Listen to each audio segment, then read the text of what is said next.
Hi friends, அவள் பெயர் விஜயா. ஆடை அலங்காரத்தின் உச்சகட்டமாக 2வது மாடியில் ஒண்டி போர்ஷனில் தெற்கு பக்கம் உள்ள ஜன்னலுக்கு வகிடெடுத்தது போல் தோன்றிய 2 செங்குத்தான கம்பிகளுக்கிடையே கட்டங்கட்டமாக முடிந்த நடுப்பகுதியில் நடுப்பக்கத்து கட்டத்தில் சதுர கண்ணாடியை சாத்தி வைத்துவிட்டு சிவராசன் முகத்திற்கு பவுடர் தடவும் சாக்கில் முதல் மாடியில் 2வது போர்ஷனில் இருக்கும் ஒரு இலசை பார்த்தான்.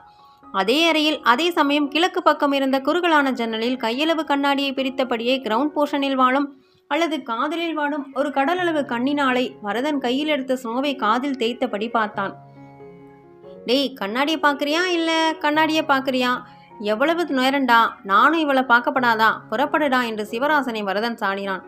உன்னால அவளை பார்க்க முடியலன்னா நானும் இவளை பார்க்கப்படாதா? ஏண்டா இந்த பொறாம புத்தி? அந்த அறைக்குள் 3வது இளைஞனான ரங்கன் சிவராசனை ஏறிட்டு பார்க்காம தனக்குள்ளேயே பேசியபடியே தனக்குள்ளேயே சிரித்தான். வரதன் அதட்டினான். ஏண்டா, நீ வாரது வரைக்கும் காத்திருந்து உனக்கு ஸ்பெஷல் ஷோ காட்ட போறதா நினைப்பா? புறப்படுடா. டேய், ஒன்னத்தான், உனக்கு காதலிக்க தான் தெரியாது, எங்களோட காதலை ரசிக்கவும் பிடிக்காது. நிழல் காதலையாவது வந்து பாருடா, எழுந்துருடா சண்டி மாடு. ரங்கன் மெல்ல சிரித்தபடி நண்பர்களை பார்க்காமலே நான் வசித்தான். நான் சினிமாவுக்கு வரல. என்ன வரலையா? உனக்கும் சேர்த்து என் கையில் இருந்த காசை கொட்டி ரிசர்வ் பண்ணியிருக்கேன். அப்பா வீட்டு பணம்னா இப்படி சொல்வியா? என் அப்பா வீட்டு காசுனாலும் வரமாட்டேன். சிவராசு, வாடா போகலாம். டேய் ரங்கா, உன்னை வந்து கவனிச்சுக்கிறோம். நண்பர்கள் போய்விட்டார்கள். ரங்கன் அறைக்குள் வந்தான். கதவை தாளிட்டான். எவராவது உள்ளே வரலாம் என்பது போல் அனுமானித்து வாசலுக்கு கதவால் தடவை போட்டான். அலுவலக மேஜை டிராயரில் பூட்டி வைத்து மீட்டு வந்த காகித உரைக்குள் கையை விட்டான். கருப்பு மை பூசிய காகிதத்தை எடுத்தான். மார்புக்கு நேராக அதை வைத்துக்கொண்டு படிக்கப் போனான். மின் விசிறியால் அது பரபரப்படைந்தது. உடனே அது கிழிந்து விடக்கூடாதே என்று பயந்து சுவிட்ச் போர்டு பக்கம் போனான். இந்த இடைக்காலத்தில் காகிதம் பறந்து விடக்கூடாதே என்று மீண்டும் மேஜைக்கருகே தாவினான். கடிதத்தின் வாசகம் மனப்பாடம்தான். அதற்காக கடிதத்தை விட்டுவிட முடியுமா? அது வெறும் கடிதம் அல்ல, அவன் காதல் சாம்ராஜ்யத்தின் பவளக்கொடி. 1 வருட காலமாக வயல்வெளியிலும் கிணற்றடியிலும் கோவில் முனையிலும் உண்ணாவிரதம் இருந்து பெற்ற காதல் கொடி. தேசிய கொடியைப் போல் மாலையில் இறங்காமல் உயரத்தில் பறக்க விடப்படும் அன்பு கொடி. எங்கள் மீண்டும் கடிதத்தை மார்புக்கு நேராக பிரித்தான். காகிதம் கசங்குவது போலிருந்தது. உடனே சிறிது மென்மையாக விட்டு பிடித்தான். அன்புள்ள அத்தானுக்கு நலமறிய அவா. என்னடா, இந்த விஜயா எடுத்த எடுப்பிலேயே அத்தான் என்கிறாளே என்று யோசிக்கிறீர்களா? யோசியுங்கள். உங்களை காதலிக்கிறவள் என்ற வகையில் மட்டும் நீங்கள் எனக்கு அத்தான் இல்லை. உங்கள் அம்மாவோட பாட்டியின் பெரியத்தான் மனைவி எங்கள் குடும்பத்தில் பிறந்தவளாம். ஆக சுற்றி வளைத்து பார்த்தாலும் நீங்கள் எனக்கு அத்தான் தான். சுற்றி வளைத்து என்ற வார்த்தையின் பொருள் புரிகிறதா? எனக்கு அது புரிய மனம் அல்லாடுகிறது. வெட்கமாய் வருகிறது. இதோ வெட்கம் போய் இப்போது பயம் வருகிறது. ஒருவேளை நான் எதிர்பார்ப்பது போல் நீங்கள் என்னை காதலிக்காமல் இருந்தாலும் இருக்கலாமோ என்ற பயம். ஆமாமத்தான், தெரியாமல் தான் கேட்கிறேன். விரும்பிய பெண்ணிடம் ஒரு ஆடவன்தான் தன் விருப்பத்தை முதலில் தெரிவிக்க வேண்டும் என்பது உலக ரகசியம். ஆனால் காத்திருந்து கண்ணெல்லாம் நீ நிறைந்து இப்போது நானே நாணத்தை விட்டு ஆசையை தெரிவிக்க வேண்டியது இருக்கிறதே என்பதை உணரும்போது என் மீதே எனக்கு வெறுப்பு வருகிறது. அதே சமயம் ஆசையை அதற்கு உரியவரிடம்தானே தெரிவிக்கிறோம் என்று தெளியும் போது சிரிப்பு வருகிறது. உங்களுக்கு ஞாபகம் வருகிறதா தான், கல்லூரிகளில் வெவ்வேறு சமயங்களில் வேலை நிறுத்தத்தை முன்னிட்டு விடப்பட்ட விடுமுறைகளால் 3 வருடங்களாக சந்திக்காத நாம் கிராமத்து கரும்பு தோட்டத்திற்கு அருகே சந்தித்தோம். உங்களோடு ஒட்டிக்கொண்ட உங்களின் 10 வயது அக்கா மகனை பார்த்து நான், என்னடா ஆளை அடையாளம் தெரியல என்றேன். நீங்கள் என்னை உற்று பார்த்தது உண்மைதான். ஆனால் ஒரு வார்த்தை நீயும் தான் என்று சொன்னீர்களா?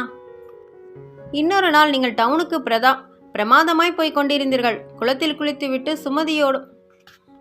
வளர்மதியோடும் வந்த நான் மஞ்சள் சட்டையும் சிமெண்ட் கலர் பேண்ட்டும் பளபளக்க வார்த்தெடுத்த இரும்பு போல் சுருட்டை தலையோடும் சொக்க வைக்கும் முகத்தோடும் போன உங்களிடம் கிறங்கி போய், யாராவது அழகாய் மாறணும்னா இந்த ஊர்ல 4 வருடம் இருக்கப்படாது. அப்படியே தப்பி தவறி இருந்தாலும் அடிக்கடி குற்றாலத்தில் போய் குளிக்கணும் என்றேன். நான் எதிர்பார்த்தது போலவே நீங்கள் திரும்பி பார்த்தீர்கள். யார? வளர்மதியை. நல்லவேளை, அவள் உங்களுக்கு சொந்த சித்தி மகள் என்பதால் எனக்கு நிம்மதியாயிற்று. இன்னொரு முக்கியமான இடத்திற்கு வருவோம். அந்தி சாய்ந்த வேளை. எங்கள் புளியந்தோப்பிலிருந்து நான் மேற்கு நோக்கியும் நீங்கள் கிழக்கு நோக்கியும் நடக்கிறோம். நான் உங்களை கண்டவுடனேயே கைகளை பிசைந்தபடி தமிழ்வது போல் நினைக்கிறேன். நீங்களோ ஊரை திரும்பி பார்த்தபடியே வருகிறீர்கள். இருவரும் சந்தித்த போது நீங்கள் கடிகார கையை ஆட்டியபடியே இப்போ மணி என்ன இருக்கும் என்று அலாக்குறையாக கேட்டு முகத்தை துடைத்துக் கொள்கிறீர்கள். நான் சீக்கிரமாய் வந்த சிரிப்பை அடக்கியபடியே, நேரம் தெரியலையா, இல்ல ஒருவேளை நேரம் சரியில்லையா என்றேன். நீங்கள் விழுந்தடித்து மீண்டும் ஊரை திரும்பி பார்த்தபடியே ஓடினீர்கள். காதலர்களுக்கு வார்த்தைகள் ஸ்வீட் நந்திக்ஸ் தான். இருந்தாலும் நீங்கள் கொடுத்த ஸ்வீட்டுக்கு பிறகு காரம் வேணும் என்று நான் சமையல்காரி மாதிரி நடந்து கொண்டது தப்புதான். இதற்கு பிராய்ச்சித்தம் செய்வது போல் உங்கள் வீட்டுக்கு பக்கமாக நடமாடினேன். அழுமூஞ்சியிலும் சிரிஞ்சியான உங்கள் தங்கையிடம் குமுதம் இருக்குதா என்று உங்கள் வீட்டுக்கு வந்தே கேட்டேன். அவளோ வாங்கி படியேன் என்றாள். நான் சிரித்து மழுப்பினேன். உங்க அண்ணாவுக்கு வேலை கிடைக்கலையா என்றேன். அவளோ உங்க அண்ணனுக்கு கிடைக்காதான்னு பாரு முதல்ல, அவருக்கே கிடைக்காத போது எங்க அண்ணாவையா இலக்காரமா பேசுற என்று சண்டைக்கு வந்தாள். அவள் குட்ட குட்ட குனிந்தேன். யாருக்காக, எதற்காக? உங்கள் தலையில் செல்லமாக குட்ட வேண்டும் என்ற லட்சியம்தானே? அப்புறம் உங்களுக்கு வேலை கிடைத்து விட்டது, சென்னைக்கு புறப்படுகிறீர்கள். உங்கள் தெருவிற்கு குழாய் தண்ணீர் பிடிக்கும் சாக்கில் வருகிறேன். நீங்கள் சாளரம் வழியா என்னை பார்க்கிறீர்கள்.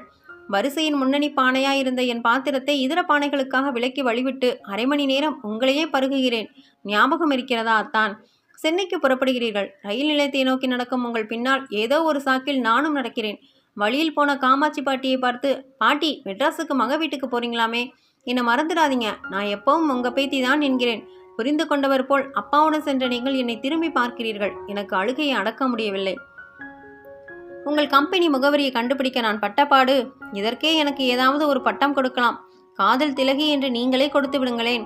நமது ஊர்க்காரர்களான பரதனும் சிவராசனும் நீங்களும் ஊரில் ஒன்றாக சுற்றியது போல் ஒரே அறையில் இருப்பது அறிந்து மகிழ்ச்சி. ஒரு சின்ன வேண்டுகோள், சிகரெட் அதிகம் பிடிக்காதீர்கள். முடிவாக, என்னை நீங்கள் காதலிக்கவில்லை என்றால் என்னை இந்த காகிதமாக பாவித்து கிழித்து விடுங்கள்.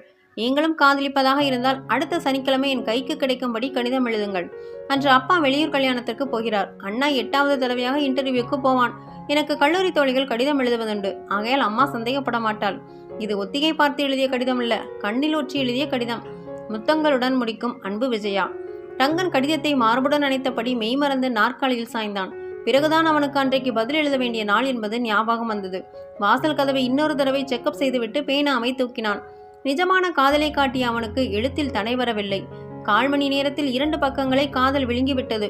அவள் விட்டு வைத்திருந்த இன்னும் சில காதல் சமிக்கையங்களை நினைவுபடுத்தி எழுதினான். இறுதியாக, உன்னை நான் நினைக்கவில்லை என்று கூட சொல்வேன். மூச்சு விடுவதையும் இதய துடிப்பையும் நினைத்து கொண்டாய் இருக்கிறோம் என்று முத்தாய் போடு முடித்தான். அப்படியும் இப்படியுமாய் மணி மாலை 4:30 விட்டது. இப்போது போஸ்ட் செய்தாக வேண்டும். கடிதத்தை வைத்தபடி அறையை பூட்ட போனான். நண்பர்கள் தத்தம் சாவிகளை தங்களுடன் எடுத்துச் செல்லாமல் அவசரத்தில் அறையிலேயே வைத்துவிட்டு போயிருக்கிறார்கள். என்ன செய்யலாம்?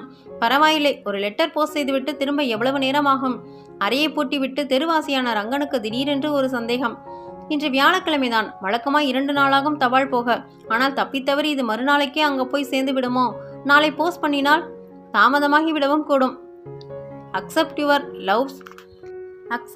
லவ் சேலிங் இந்த சேம் போட் என்று சனிக்கிழமை காலையில் தந்தி கொடுத்து விட்டால் என்ன? நோனோ, தந்தி என்றால் கிழவிகள் ஒப்பாரி வைப்பார்கள். அதுவே அவர்கள் காதலுக்கும் சுடுகாடாகும். 1 மணி நேர யோசனைக்கு பிறகு அன்றைக்கே போஸ்ட் செய்வது என்று முடிவு செய்து சிறிது தூரம் நடந்து தபால் பெட்டியை தொட்டுவிட்டான். அதன் வாய்க்குள் கடிதத்தை போட போனவன் திடீரென்று கையை வெளியே எடுத்தான். இந்த ஒதுக்குப்புற பகுதியில் கடிதங்களை எப்போது வந்து எடுப்பார்கள் என்பதே தெரியாது. ரிஸ்க் எதற்கு? காதலில் ரிஸ்க் எடுத்தாலும் கடிதத்தில் கூடாது. அடையாருக்கு போய் போடலாம். அடையாறு வந்தான். அதற்குள் போஸ்ட் ஆபீஸ் மூடியாகிவிட்டது. மொபைல் வண்டி 6:10 வரும் என்றார்கள். மொபைலை எதிர்பார்த்து இம்மொபைலாக நின்ற கூட்டத்தில் கலந்தான். ஒரு சின்ன சந்தேகம். இந்த லெட்டர் திருவனந்தபுரம் எக்ஸ்பிரஸில் தான் போகணும். அது 7:15 புறப்படுகிறது. 6:10 வந்து 6:40 புறப்படும் மொபைல் வண்டியில் போட்டால் எக்ஸ்பிரஸுக்கு எப்படி போய் சேரும்? பேசாமல் ரயில்வே ஸ்டேஷனுக்கே போய் போட்டு விடலாம். வழியில் வந்த ஆட்டோவை நிறுத்தி எழும்பூர் என்றான். அவன் தன் அறைக்கு திரும்பும்போது மணி இரவு 10க்கு மேலாகிவிட்டது.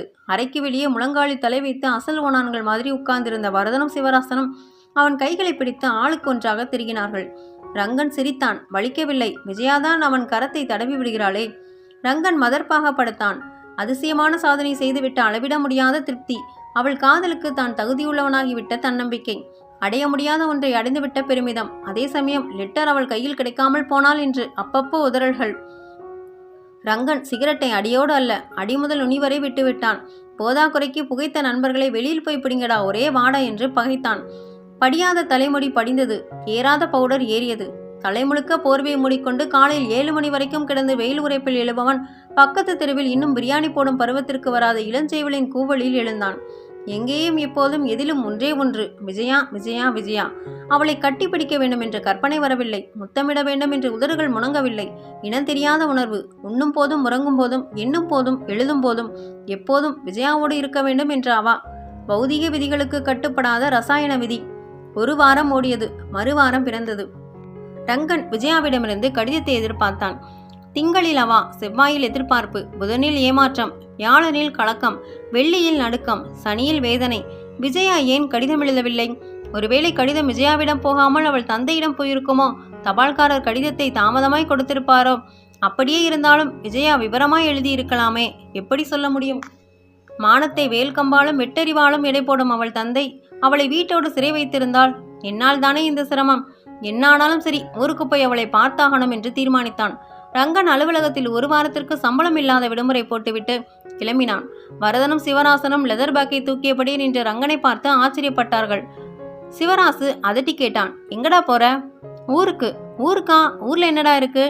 ஏதோ இருக்கு, எனக்கு பிடிச்சது பிடிபட்டு இருக்கு. என்னடா மூடு மந்திரம்? எதுக்காக இப்போ ஊருக்கு? வரதன் சிவராசன் விட்ட இடத்தை தொடர்ந்தான். விஜயாவை பார்க்கவா? அவள் எழுதிய காதல் கடிதத்திற்கு நேரில் பதில் சொல்லவா? ரங்கன் ஆச்சரியப்பட்டான். நண்பர்களிடம் தானும் விஜயாவும் நடந்து கொண்ட விதத்தை பல தடவை சொல்லியிருக்கிறான். ஆனால் கடிதம் வந்தது இவர்களுக்கு எப்படி தெரியும்? வரதன் அட்டகாசமாய் சிரித்தபடி பேசினான். மடையா, ஊர்ல உதவாங்கவா போற? நீ விஜயாவுக்கு எழுதின லெட்டர் அவள் அப்பன் கிட்ட சிக்கி இருக்கு. அவள் தனக்கு எதுவும் தெரியாதுன்னு அழுதுருக்கான். அப்பனுக்கார மீனை எதிர்பார்த்திருக்கிற கொக்கு மாதிரி வேல்கம்போடு உனக்காக காத்திருக்கான். சிவராசு தன் பங்குக்கு சிரிக்காமல் கோபமாகவே கேட்டான், மூளை இருக்காடா உனக்கு? வந்த தபால் உரையில முதல்ல தபால் முத்திரையை பார்த்தையா? எங்ககிட்ட நீ அப்பப்போ புலம்புனதை நோட் பண்ணி நாங்க தான் அந்த லெட்டரை எழுதினோம். நீ எங்ககிட்ட கேட்காம ஏண்டா அவளுக்கு எழுதின? அப்படி அவள் என்ன கிளியோ பற்றாவா? இந்நேரம் எவங்கிட்ட பல்ல காட்டி சிரிச்சிட்டு இருக்காளோ? சிரித்த நண்பர்கள் திடீரென்று பிரமித்து பின்வாங்கினார்கள். ரங்கன் ஆவேசியானான். திடீரென்று அவர்களை தாக்கினான். வரதனின் வயிற்றில் விட்டான் ஒரு உதை. சிவராசனின் தலைமுடியை பிடித்து சுவரில் மோத வைத்தான். அவர்கள் இருவரும் என்னடா என்னடா என்று சொல்லிவிட்டு பின்னர் தற்காப்பிற்காக அவனை திரும்பி தாக்கப் போன போது ரங்கன் பொத்தென்று தரையில் உட்கார்ந்து தன் தலையிலேயே மாறி மாறி அடித்து கொண்டான். தலையை கட்டில் சட்டத்தில் மோதிக்கொண்டான். சட்டைப்பையில் போற்றி பாதுகாத்து வந்த கடிதத்தை எடுத்து சுக்குநூறாக கிழித்து அங்குமிங்குமாக சிதறடித்தான். பிறகு தன் பாட்டுக்கு புலம்பினான். ஆசை காட்டி மோசம் செய்திட்டீங்களேடா பாவிங்களா! நான் கட்டின கோட்டையை எனக்கு சமாதியாக்கி விட்டதே. ஒரு வருட கணக்குல இதயத்தில் இருந்தவளை ஒரு வாரமா என் உடம்புல ஒவ்வொரு அணுவிலையும் வியாபிக்க வச்சுட்டு இப்ப என் அணுவா கொன்னுட்டீங்களே. கண்ட கண்ட பெண்களை கண்ணால மேயிற உங்களுக்கு காதலை பத்தி என்னடா தெரியும்? நடக்கிறது நடக்கட்டும். இப்பவே ஊருக்கு போய் உண்மை சொல்ல போறேன். என்னை அடித்து கொண்டால் அவள் விடும் ஒரு சொட்டு கண்ணீர் எனக்கு பால் வார்க்கிற மாதிரி. அப்படியே அவள் கண்ணீர் விடாட்டாலும் அவளால் சாகிறதா நினைக்க மாட்டேன். அவளுக்காக சாகிறதா நினைப்பேன். இதுக்கு பேரு தாண்டா காதல். வழிவிடுங்கடா. பையை தூக்கியபடி முண்டியடித்த ரங்கனை நண்பர்கள் முதலில் தட்டி கொடுத்து கட்டிலில் உட்கார வைத்தார்கள். அவர்களால் வியப்பிலிருந்து விடுபட முடியவில்லை. விவகாரம் இப்படியாகும் என்று எதிர்பார்க்கவில்லை. அவனை தொட தொட துக்கம் வந்தது. அவனை கட்டிப்பிடித்து கதற வேண்டும் போல் தோன்றியது. ரங்கன் பெட்டியை விழப்போட்டு கட்டிலில் கிடந்த சிகரெட்டையும் மத்திப்பட்டியும் எடுத்துக்கொண்டு எழுந்தான். சுவர் மூலையில் சாய்ந்தான். தன்னை அறியாமலேயே சிகரெட்டை பற்ற வைத்தான். ஊதினான். அவன் தலைக்கு மேல் புகை வட்டவட்டமாய் சுழன்று கோடு கோடாய் பிரிந்து அரும்பரும்பாக அகன்று கொண்டிருக்க ரங்கன் ஒரேடியாய் புகைந்து கொண்டிருந்தான்.